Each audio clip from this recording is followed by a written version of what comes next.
Howdy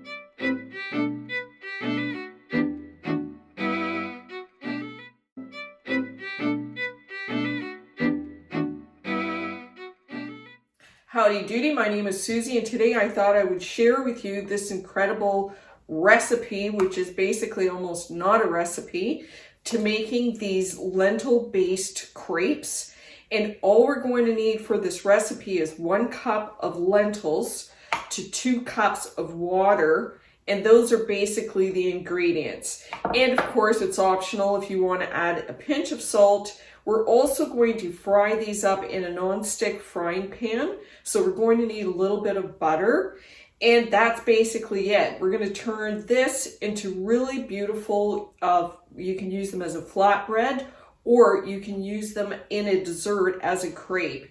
And it really tastes fantastic. I'm new to making lentil baked goods such as breads and flatbreads, so this is a new recipe for me. But it's absolutely delicious and it's so easy. Now, lentils, and you want to be able to use the red split lentils, and that's because they absorb the water much faster, as well as becoming creamier to create that crepe-like dough, which we are then going to fry on a non-stick pan. So in terms of tools, the only thing we're going to need is a high-speed blender or food processor. We're going to need a spatula and something to stir our mixture. And I've just got a little brush, and that's just to brush on the butter on our pan. So the first thing that we need to know about the lentils is that these are high in protein and they're low in calorie. The lentils are not, I thought they were a bean. Lentils are actually a seed. So they are grown in a plant, and there's little pods all over the plant. Each pod holds 1 to 2 of these lentils. So you can imagine how many crops in order to produce a bag full of lentils. This is also extremely inexpensive, and of course it's shelf stable, so it's a perfect item for your pantry. So there's actually 4 types of lentils. There's the whole green lentil, there is the French green lentil, there is the beluga lentil, which is a black lentil, and then of course there's the brown lentil or the red lentil, the whole brown lentil or the whole red lentil, which is actually these little red lentils. So these red lentils are really the brown lentils without the seed skin, and they've been split. So these are going to create a really creamy batter. They also have less of the earthy flavor that some of the other lentils have. And they're really easy and very quick to absorb the water. And it's going to create a very fine batter. So in terms of the nutritional value, and based on 100 grams, which is half a cup, it's approximately 115 calories.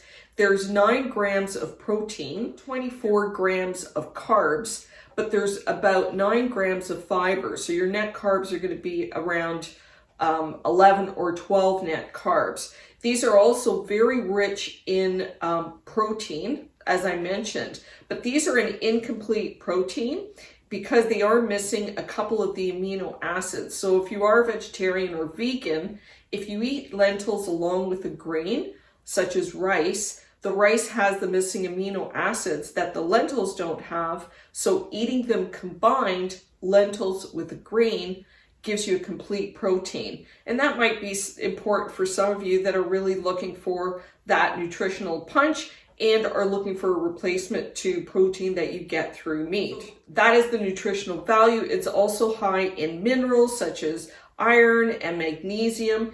It is known to be an antioxidant, anti-inflammatory. It's good for controlling blood sugar levels, and it's very good for digestion because of the high fiber. So those are all the great things about lentils. There's a wonderful website on YouTube that I found that's called lentil.org, and they've got a lot of information on lentils through different sources, everything from how to grow lentils, which actually is a very important worldwide food source.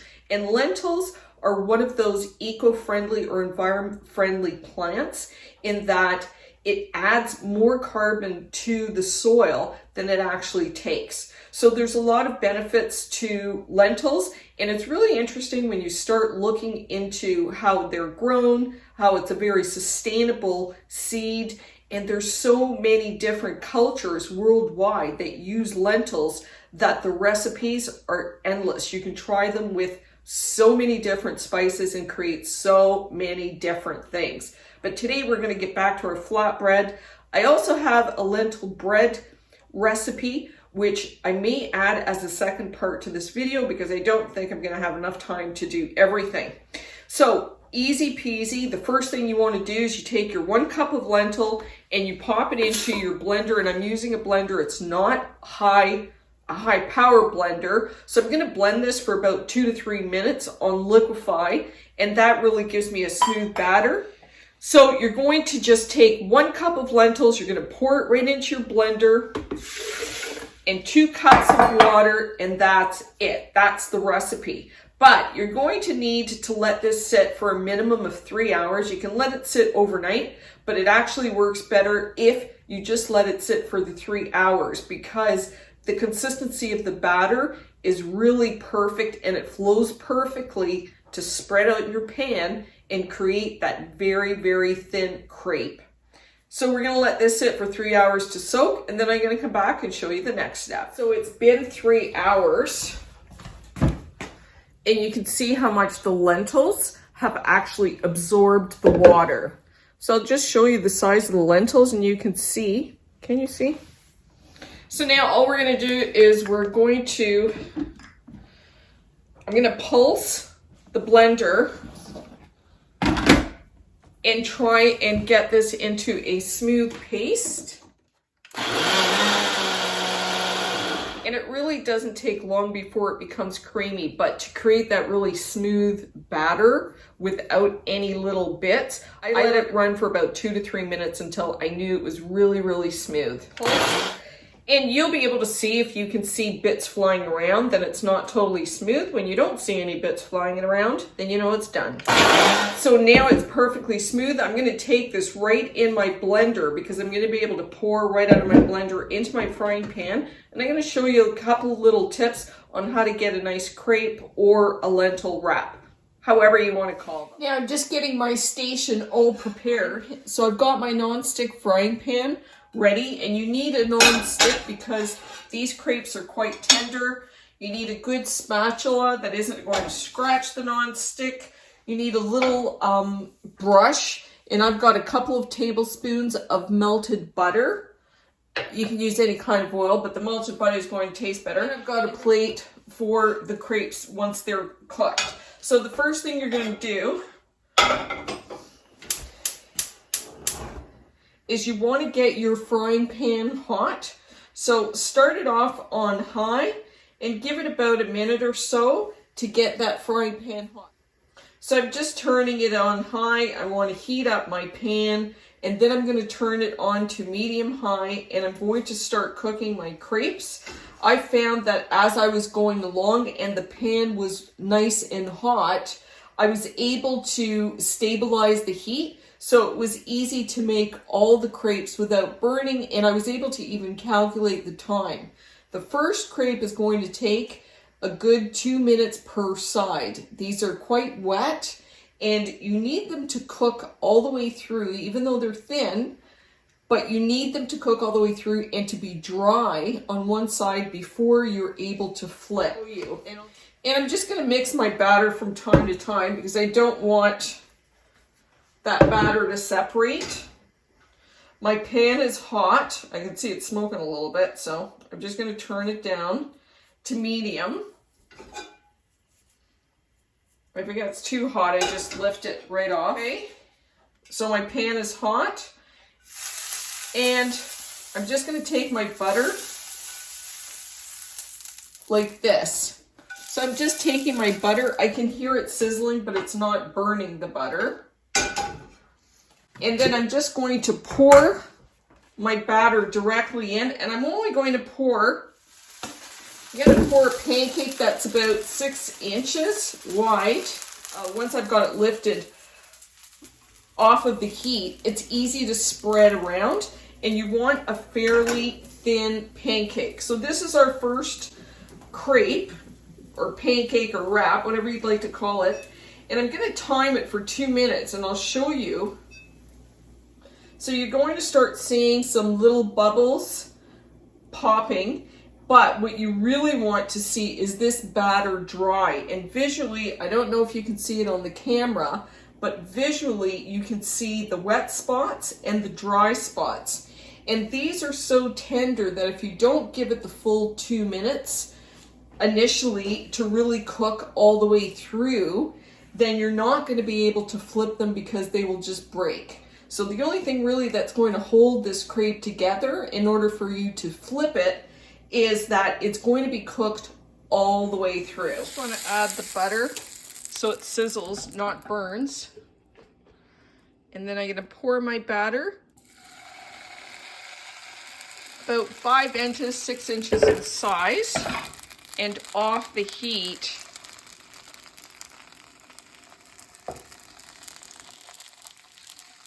And you can see, so you can see that off the heat, the batter is runny enough that you can spread it. That was a little difficult spreading it because I'm using one hand to hold the camera and one hand for the batter. But you can see how wet it is, and if you were to try and move it before the full minute, you can see how this would just very easily break. So you can see how it's drying in the center, and that full minute is going to allow it to completely dry and cook all the way through. Because you don't. So you can see how this part that's a little thicker is taking a little longer to cook. This part is nice and dry. But you can give it another few seconds, then I can take it and flip it.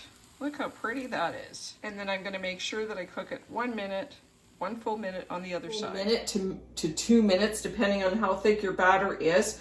I'm starting to see some smoke. That's 1 minute. So you can see, I'm going to flip it over. You can see how light that is, but it's fully cooked. And it's easy to flip over. So once you actually get a hang of making these and you've got your heat controlled where every crepe is turning out exactly the same, then it makes it much easier. So that's 1 minute on the other side.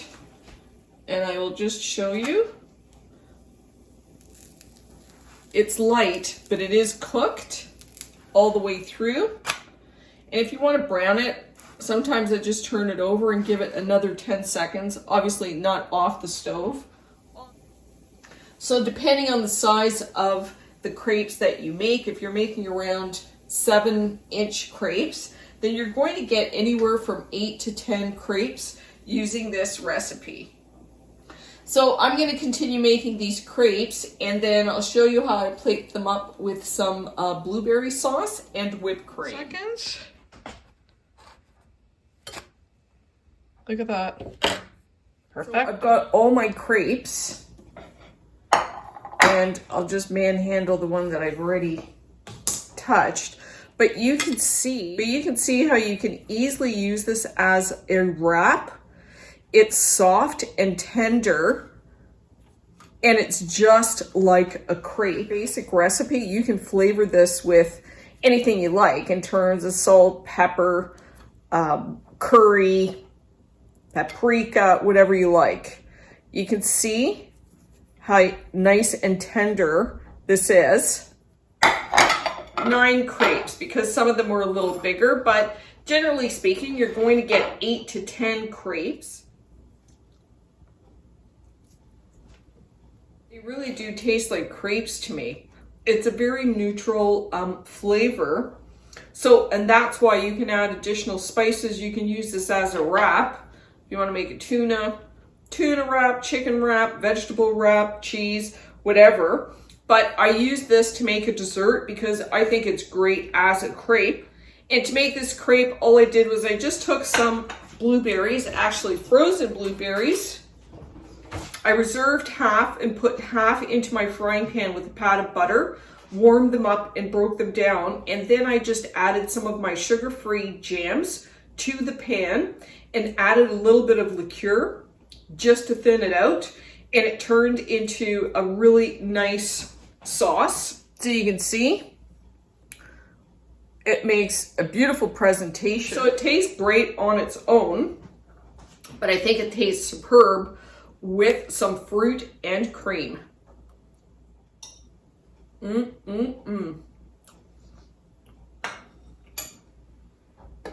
That tastes delicious. So this entire recipe, obviously without the toppings on it, it's 240 calories for the entire plate of crepes. There's between 18 and 20 net carbs, and you're gonna have around 18 grams of protein. So I hope you enjoyed this video, and if you try this and you like it, I hope you share it. If you'd like to see more content, I hope you subscribe. Until next time, happy eating! Enjoy!